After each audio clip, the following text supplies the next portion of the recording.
এইভাবে যদি আমলটি করে ঘুমিয়ে যেতে পারো, সকালে দেখবে তোমার চেহারা কত সুন্দর ও আকর্ষণীয় হয়ে গেছে।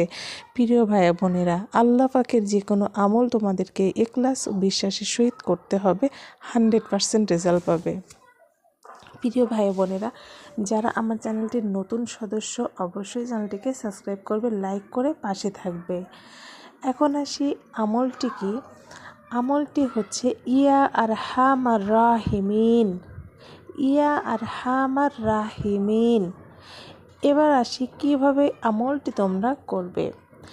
আমলটি করবে প্রতিদিন রাতে ঘুমাতে যাওয়ার আগে, যখনই তোমরা সব কাজ শেষে ঘুমাতে যাও, তখনই সুন্দরভাবে কাজটা করার পরে, ভাইরা হোক আপুরা হোক যারাই হোক, সুন্দরভাবে অজু করে, কাজ করার পরে অজু করে তোমরা একটা জায়গায় বসে হোক, বেরিয়ে পারে শুয়ে হোক, যেভাবে হোক তোমরা করতে পারবে। সুন্দরভাবে অজু করে 10 বার দুরুদ শরীফ পাঠ করতে হবে।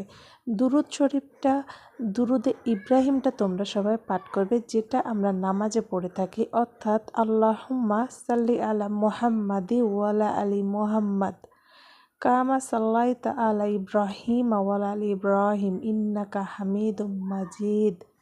আল্লাহুম্মা বারিক আলা মুহাম্মাদি ওয়ালা আলি মুহাম্মাদ কামা বারাকতা আলা ইব্রাহিম ওয়ালা আলি ইব্রাহিম ইন্নাকা হামিদুম মাজিদ। এই দুরুদ শরীফটা তোমরা পাঠ করবে 10 বার।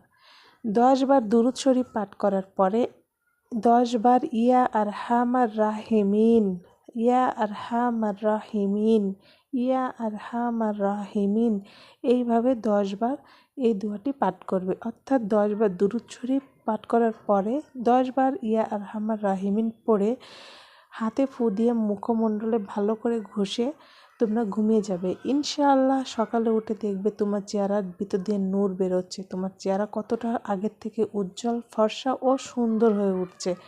সম্মানিত ভাই বোনেরা, অজুর মাধ্যমে কিন্তু আমাদের চেহারাটিকে আল্লাহ সুন্দর করে দেন, এবং ওই উজু করার পরে যদি আমরা এই আমলটি করি, তাহলে বুঝতেই পারছেন যে কতটা সুন্দর আমাদের আল্লাহ পাক করে দিবেন। প্রিয় ভাই বোনেরা, দোয়াটি আশা করি তোমাদেরকে বোঝাতে পেরেছি কিভাবে আমলটি করবে। তো যাদের যদি ভালো লাগে এবং তোমাদের কাজে আসে, অবশ্যই চ্যানেলটিকে সাবস্ক্রাইব করবে, লাইক কমেন্ট করে পাশে থাকবে। আসসালামু আলাইকুম আর রহমতুল্লাহি ওয়া বারাকাতুহু।